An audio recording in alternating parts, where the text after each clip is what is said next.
이사야서는 예수님이 태어나기 700년 전에 기록되어진 책입니다. 700년 전에 기록된 책인데도 예수님의 죽으심에 대해서 예언한 책이 이사야서였습니다. 여러분 특별히 40장부터 66장까지 이사야는 66장으로 되어 있고요. 예수님에 대해서 좀 예언한 내용이 이사야서 40장에서 66장까지.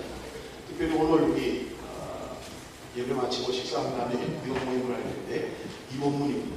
오늘 우리가 읽은 이사야서 53장 이 본문을 가지고 여러분 함께 은혜를 나누게 것입니다. 여러분 특별히 이사야 53장은 예수님이 어떤 고난을 당하셨을까 방황이 될 것인가 그리고 왜 고난을 당하셔야만 했는가 하는 것들을 아주 자세하게 예언한 책이 이사야서다.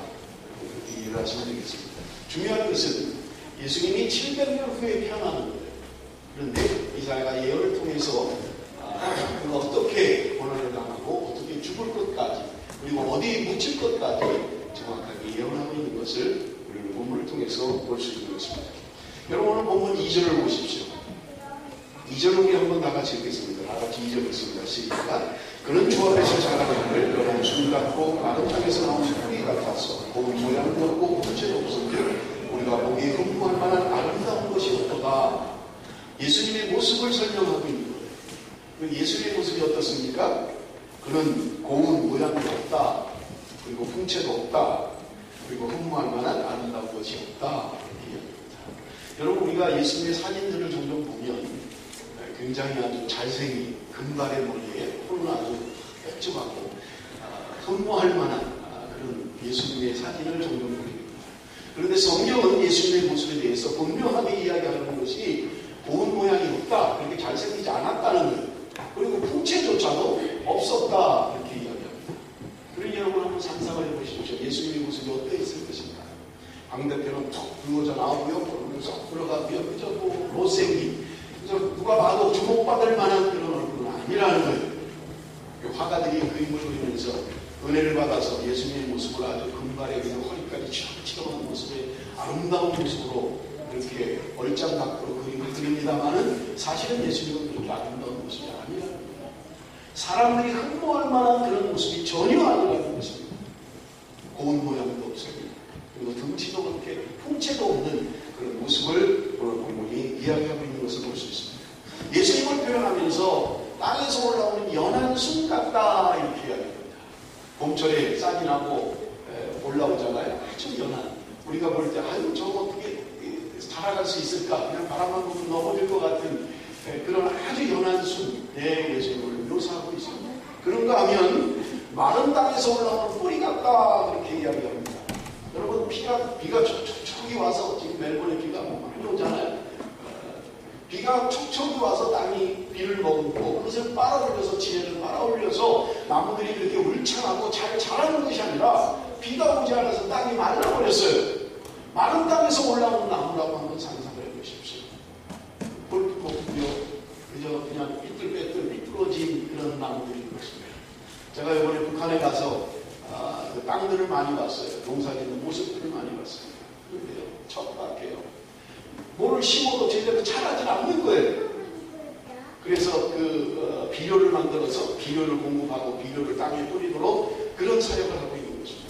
뭐를 심어도 제대로 자라질 않아요. 땅이 말라 있습니다. 물을 낼 수가 없어요. 사람이 마실 물도 별로 없어요.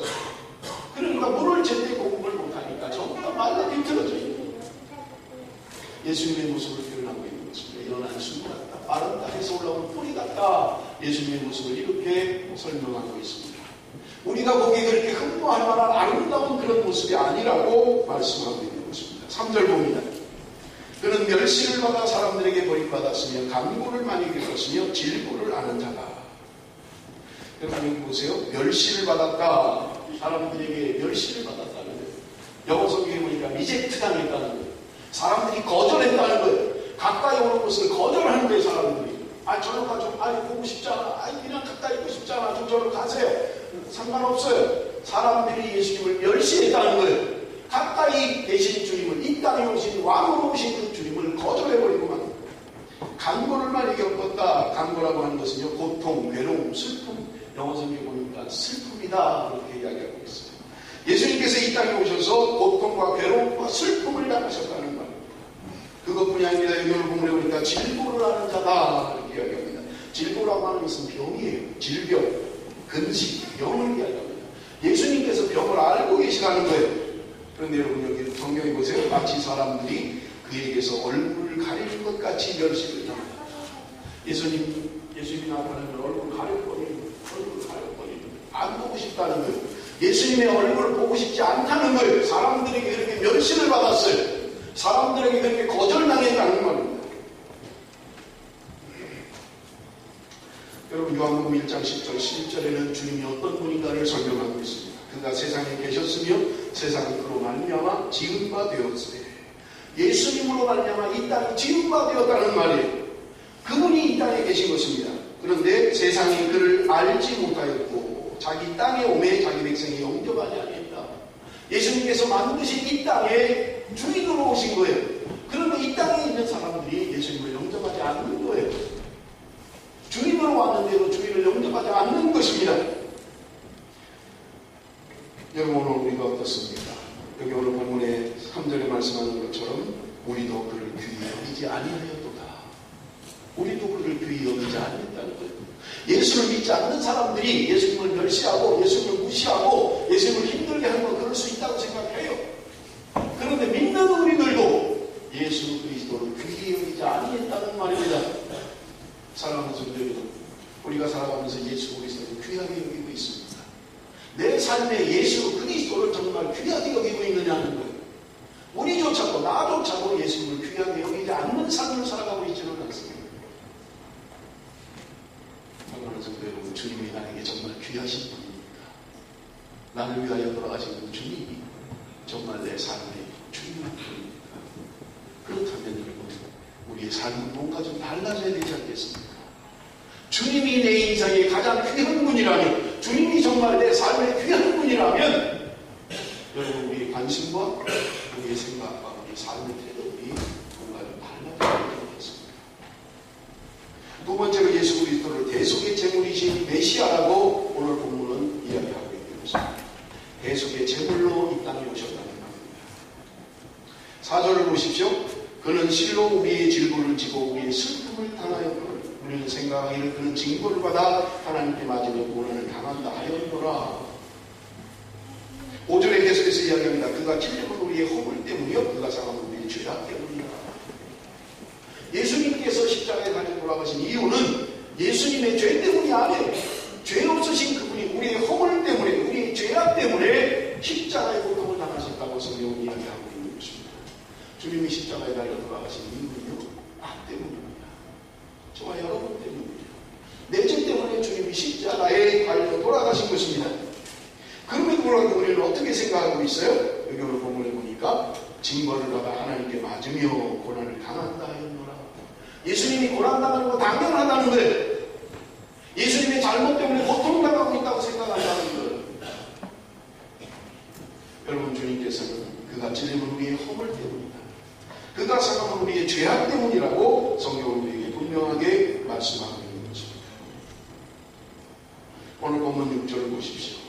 우리의 모습입니다. 우리는 다 양 같아서 그릇 행하여 각기 제 길로 갔거늘 여호와께서 우리 모두의 죄악을 그에게 담당시키셨다. 우리는 다 양 같아서 그릇 행하여. 성경의 이야기 좀 이상하죠? 우리가 알고 있는 양이라고 하는 것은 여기서 온순하고 말 잘 듣고 그저 뭐 그런 짐승으로 우리가 많이 이야기하고 있잖아요. 그런데 여기는 성경이 뭐라고 이야기합니까? 우리는 다 양 같아서 그릇 행했다. 그리고 각기 제 길로 갔다. 이렇게 양이라고 하는 것이 우리가 있는 것처럼 온순하고 그렇게 순종적인 그런 짐승이 아니라는 말입니다. 고집스럽고요, 미련하고요, 앞도 제대로 보지 못하면서 그저 지맘대로 하려고 하는 거예요. 그래서 목자가 늘 돌봐줘야만 하는 거예요. 예수님께서 그래서 비유 가운데 또 있잖아요. 91마리의 양보다 길러 보니 한 마리의 양을 찾아나서는 주님을 묘사하고 있지 않습니까? 그저 따라가면 되는데 보이지도 않으면서 그저 지멋대로 하는 거예요. 지가 길로 가는 거예요. 여기 우리의 모습을 이야기해주고 있는 것입니다. 우리의 모습이 양같이 그릇 행하고 있다는 거예요. 주님의 말씀대로 가지 않고 주님의 말씀을 따라가지 않고 그저 내 생각대로 내 뜻대로 사는 것. 그게 바로 저 여러분이라고 성경은 우리에게 말씀하고 있는 것입니다. 여러분 여러분 7절 우리 한번 같이 읽습니다. 7절 말씀입니다. 다 같이 시작.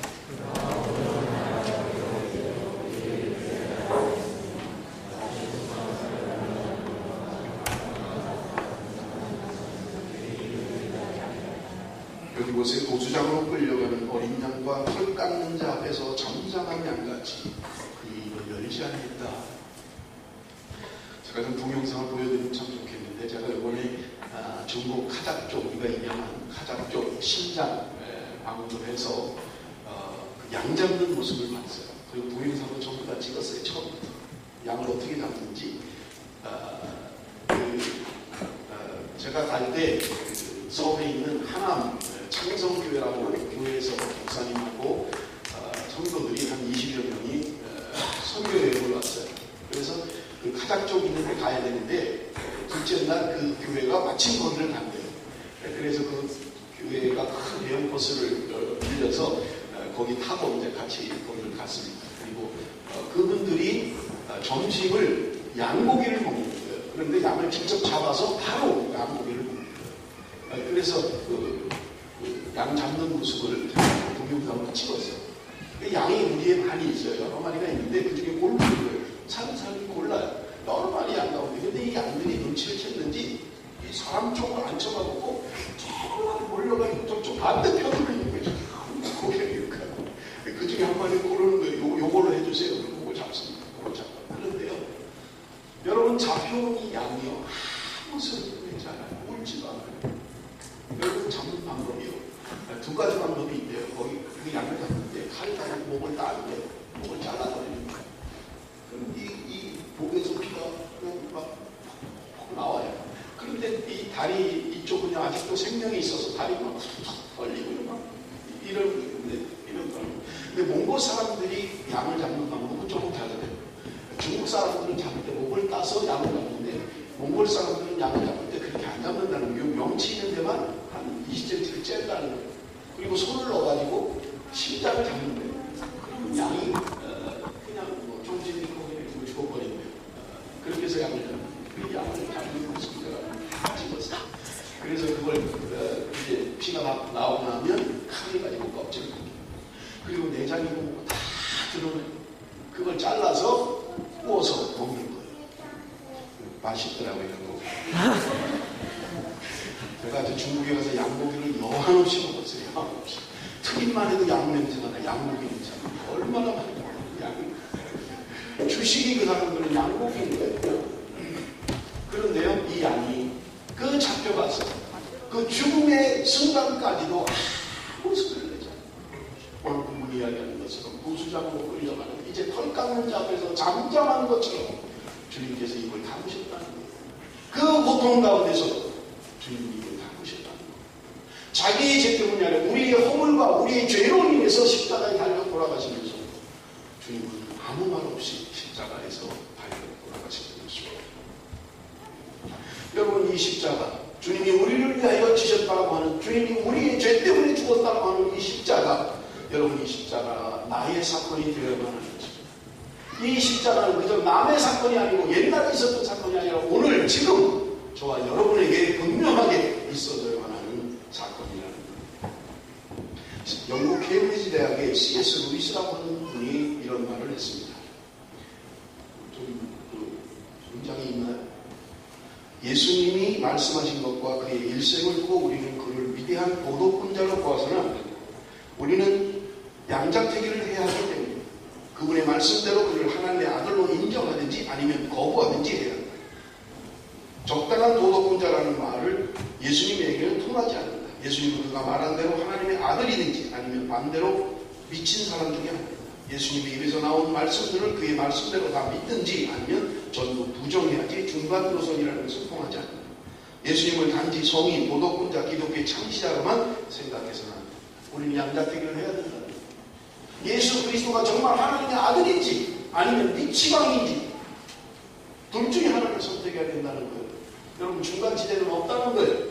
그저 예수님을 그저 단순히 도덕군자로, 성인으로, 우리의 인생의 모범이 되는 사람으로 그렇게 생각하면 안 된다는 거예요. 나를 구원하신 예수 그리스도, 그분이 십자가에서 죽으신 나를 구원하신 메시아가 나의 구원자라고 믿든지 아니면 미치광이로 믿든지 둘 중에 하나를 선택해야 말씀하고 있는 것입니다.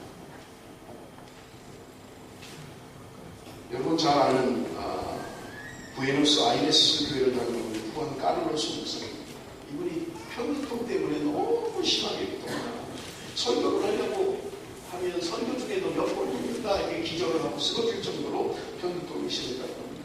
의사를 찾아가도 낫질 않는 거예요. 좋은 약이 있다고 해도 먹어봐도 낫지를 않는 거예요. 그런데 어느 날 그분이 골로새서 2장 13절을 읽게 되었습니다. 그런데 그 말씀 가운데 우리의 모든 죄를 사하시고 라는 말씀이 눈에 들어왔던 거예요.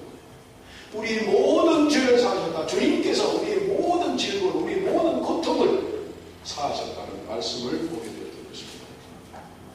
그때 이분이 주님께서 자기에게 질문을 하시더라고요. 너는 누구냐 도대체?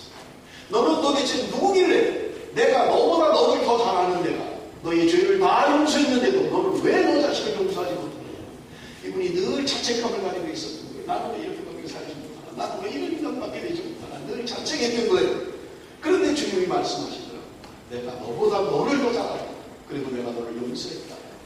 그렇게 말씀을 하시더랍니다.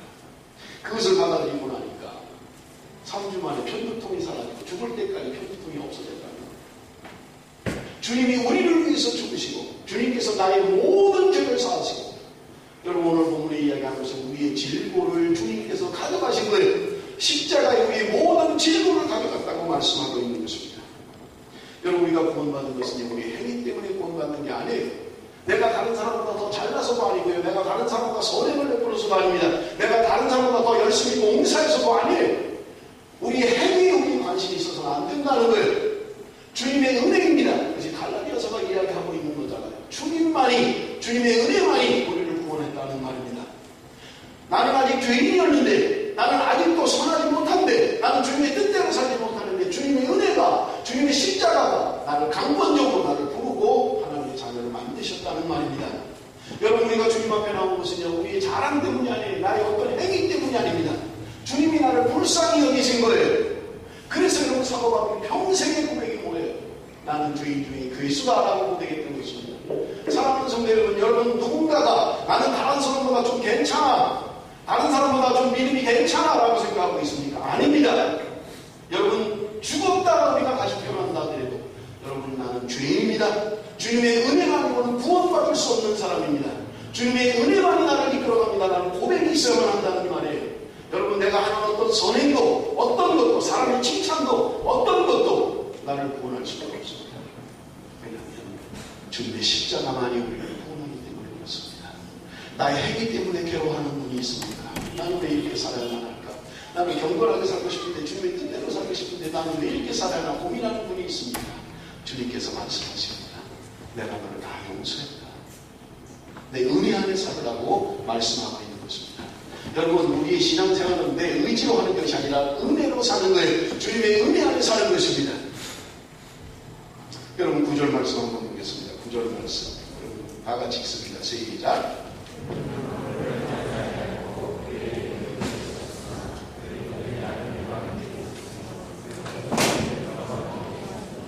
여러분 말씀드린 것처럼 700년 전에 예수님이 태어나기 700년 전에 이사야가 예언한 말씀이 그런데 여러분 예언의 말씀을 보십시오. 마지막에 보니까 그가 죽은 후에 부자와 함께 있었도다 이렇게 예언합니다. 예수님이 언제 죽어서 부자와 함께 있었습니까? 여러분 예수님이 죽으신 다음에 어디 묘에 안치가 되었습니까? 누구의 묘에 안치가 됐어요? 여러분 우리가 잘 아는 것처럼 아리마대 요셉의 한 번도 써보지 않은 무덤에 안치가 되었습니다. 아리마대 요셉은 부자였어요. 성경이 이야기하는 부자입니다. 그런데 그 부자가 자기를 위하여 준비한 그 묘지가 있었는데 한 번도 써보지 않은 묘지였어요. 그것을 주님께 내어드렸습니다. 그래서 그 부자의 묘에 주님의 시신이 안치되었던 것입니다. 이 성경이 700년 전에 기록됐는데 700년 후에 예수님이 죽으시고 어느 무덤에 들어갈 것까지 예언하고 있는 것을 볼 수 있는 것입니다. 주님께서 우리를 위하여 대속의 죽음을 죽으신 것을 말씀하고 있는 것입니다. 여러분 중세 유럽의 패스트로 인해서 많은 사람이 죽었던 것을 우리는 역사에서 알 수 있습니다. 감염되면 그저 순식간에 죽어버리는 거예요. 프랑스 마르세유에 패스트가 번져서 사람들이 죽어가고 있습니다. 의사들이 모여서 상의를 했어요. 어떻게 하면 우리가 이 전염병으로부터 좀 살아남을 수 있느냐. 의사들이 이야기하다가 공이 이야기하는 게 뭐냐면 죽은 신체를 회복을 해서 우리가 과연 어떤 원인 때문에 죽는지, 뭐 때문에 죽는지 좀 알아봐야 되지 않겠느냐. 전부 다 공감을 했어요. 다 그렇게 하면 좋겠다. 그런데 문제는 뭐냐? 누가 할 거냐는 거예요. 누가 회복을 할 거냐. 죽은 신체를 만지면 자기도 전염되는데 누가 할 거냐는 거예요. 그때 기록이라고 하는 의사가 내가 하겠습니다. 그는 밤새도록 기도하고 죽은 신체를 데리고 와서 연구를 합니다. 그런데 불행하게도 그는 12시간 만에 그도 전염이 되어서 12시간 죽어버리고 말았던 거예요. 그런데 그가 찾아낸 그 원인들을 발견을 해서 여러분 퀘스트가 중단이 되고 약이 발견되는 것을 우리는 볼 수 있는 것입니다. 여러분 이것이 대속이에요. 내가 죽음으로 말미암아 내가 생명을 이름으로 말미암아 누군가 살아나는 거예요. 예수 그리스도가 십자가에 죽으심으로 말미암아 누군가 살아나는데 그것이 바로 저와 여러분이라고 성경은 말씀하고 있는 것입니다. 주님의 십자가의 은혜가 아니었다면 우리는 이 자리에 있을 수가 없는 사람입니다. 주님이 우리를 위하여 죽으셨기에, 주님이 우리를 위하여 생명을 버리셨기에 오늘 우리가 생명을 얻었다고 말씀하고 있는 것입니다. 마지막으로 본문 가운데 구원을 베푸시는 메시아에 대해서 말씀하고 있습니다. 5절을 보십시오. 그가 징계를 받음으로 우리는 평화를 누리고 그가 채찍에 맞음으로 우리는 나음을 받았도다 말씀하고 있는 것입니다. 여러분 5절에 보면 그는, 그가, 그리고 우리는 대조적으로 이야기하고 있어요. 그가 채찍에 맞음으로, 그가 징계를 받음으로 우리가 평화를 누렸다. 그가 채찍에 맞음으로 우리가 나음을 입었다라고 말씀하고 있는 것입니다. 여러분 중세 네덜란드의 화가 렘브란트라고 하는 화가가 그린 그림 가운데 십자가를 세운다는 그림이 있습니다. 1633년에 그렸던 그림입니다. 여러분 그림을 좀 한번 잠깐 보시겠습니다. 이게 잘 아마 안 보이실 것 같은데 안집사님고 불을 좀 꺼주시래요. 성당에 자리에 좀 그러려고. 잘 안 보이시죠 여러분?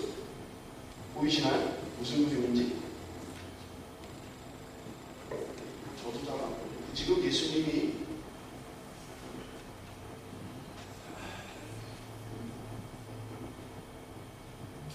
예수님이 십자가에 달리시는 장면입니다. 그런데 여러분 그 예수님이 달리시는 장면을 잘 보시면 여기 예수님이 지금 십자가에 달리시잖아요. 근데 여기 사람들이 있어요. 여기 사람이 있고 여기 사람이 있습니다. 여기 사람이 예수님의 발밑에 이 십자가를 세우는데 베레모 같은 걸 쓰고 있는 사람이 한 사람이 있어요. 이게 이 그림을 그린 렘브란트라고. 렘브란트가 예수님의 십자가를 세운다라는 그림을 그리면서 자기가 예수님의 십자가를 세우고 예수님이 자기 때문에 죽었다는 것을 기억하고 있는 렘브란트가 그림을 그리면서 나의 죄 때문에 내 죄로 인해서 주님이 십자가를 지셔야 한다. 그것을 표현하는 요 사람과 자기 자신이. 여러분 십자가 사건이라고 하는 것은 여러분 오늘 나의 사건이 되어야 합니다. 주님이 나 때문에 돌아가셨다는 것이 깨달아져야 되고 믿어져야만 합니다. 그래야 우리가 구원을 얻을 수 있는 거예요. 하나님의 자녀가 될 수 있는 것입니다. 여기 계신 분들은 구원의 확신이 있는 분들은 아마 한 번쯤은 예수님의 십자가 사건이 나의 사건이 되신 분들일 거예요. 주님이 나를 위하여 돌아가셨다는 것 때문에 통곡이 되고 나 같은 것 때문에 주님이 돌아가셨다는 것 때문에 그 깨달음 때문에 여러분 우리가 구원의 자리에 있는 것을 여러분 우리는 너무나 잘 알고 있습니다. 여러분 이런 경험이 아직도 없으시다면 여러분 우리는 경험을 하셔야만 합니다. 이 십자가는 다른 사람의 사건이 아니라 오늘 저와 여러분의 사건이 되어야 돼요. 나에게 일어나는 사건이 되어야만 합니다. 주님이 십자가를 지신 것은 내 죄 때문에 지신 거예요. 이게 믿어져야 되고 이게 고백되어져야만 하는 것이고 아니야 나 때문에 주님 돌아가신 거 아니야 라고 한다면 여러분 우리는 아직도 하나님의 자녀가 되지 않은 것입니다. 주님이 십자가를 지신 것은 나의 죄 때문입니다. 내가 죽어야 되고 내가 벌을 받아야 되고 내가 징벌을 받아야 되는데 주님이 대신 십자가를 지신 거예요. 여러분 이것이 확실하게 추상적으로가 아니라 나에게 확실하게 믿어져야 되고 현실이 돼야 되고 여러분 깨달음이 있어야 된다는 말입니다. 그래야 우리는 하나님의 자녀가 될 수 있는 거예요. 여러분 십자가의 사건은요 그저 추상적인 게 아니에요. 오늘 저와 여러분의 삶 속에 현실로 실제로 내 삶 가운데 아픔과 고통 가운데 이루어져야만 하는 것입니다. 오늘 성경이 이야기하는 것처럼 주님께서는 나의 질고를 하신다며 고통과 아픔을 하신다고 말씀합니다. 내 문제를 모두 아신다고 말씀하고 있는 것입니다. 오늘 본문이 이야기하는 것처럼 여러분, 하나님과 화목해 하기 위해서 주님이 십자가에 달려 돌아가셨던 것입니다. 이 십자가, 고린도전서 1장 18절에 말씀합니다. 십자가의 도가 멸망하는 자들에게는 미련한 것이요 구원을 받는 우리에게는 하나님의 능력이라. 어떤 사람에게는 십자가라고 하는 것이 그저 미련하게 보이는 거예요. 그런데 구원 없는 우리들에게는 하나님의 능력이 되는 것이 바로 십자가의 능력이라는 말입니다. 주님께서 십자가를 지심으로 말미암아 우리는 평안을 얻는 거예요. 화목하는 것입니다.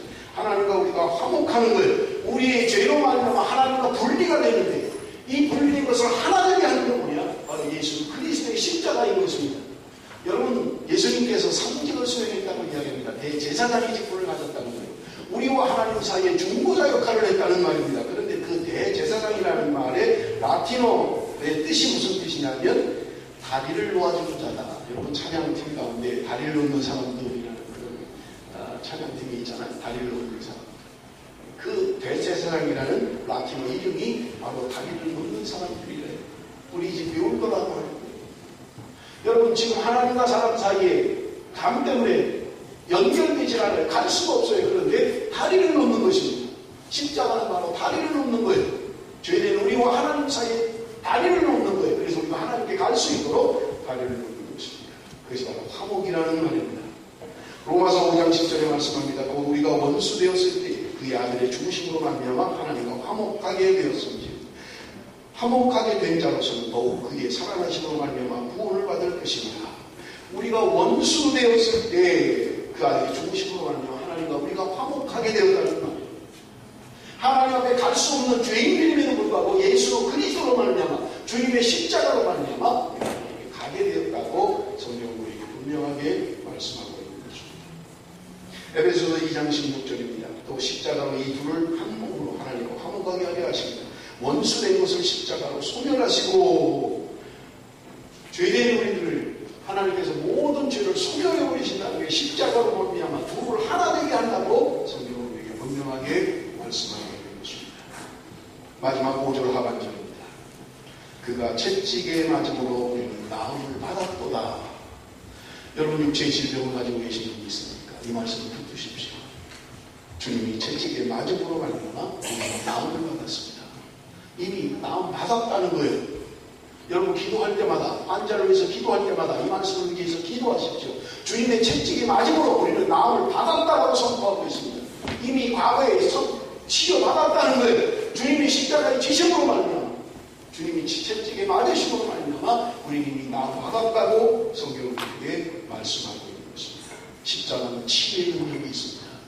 주님 앞에 나가서 십자가를 붙드는 자는 회복시켜주시고 치유해 주신다고 성경은 우리에게 분명하게 말씀하고 있는 것입니다. 사랑하는 성도님, 육신의 질병을 가지고 있습니까? 마음의 상처를 가지고 있습니까? 영적인 병을 가지고 있습니까? 여러분, 주님의 십자가 앞에 나가십시오. 주님의 십자가를 붙드십시오. 주님의 십자가가 나를 치유할 줄로 믿습니다. 주님의 십자가만 능력 있는 하나님의 능력이라고 말씀합니다. 히브리서 4장 15절 16절 우리 다 같이 읽겠습니다. 다 같이 읽습니다. 시작.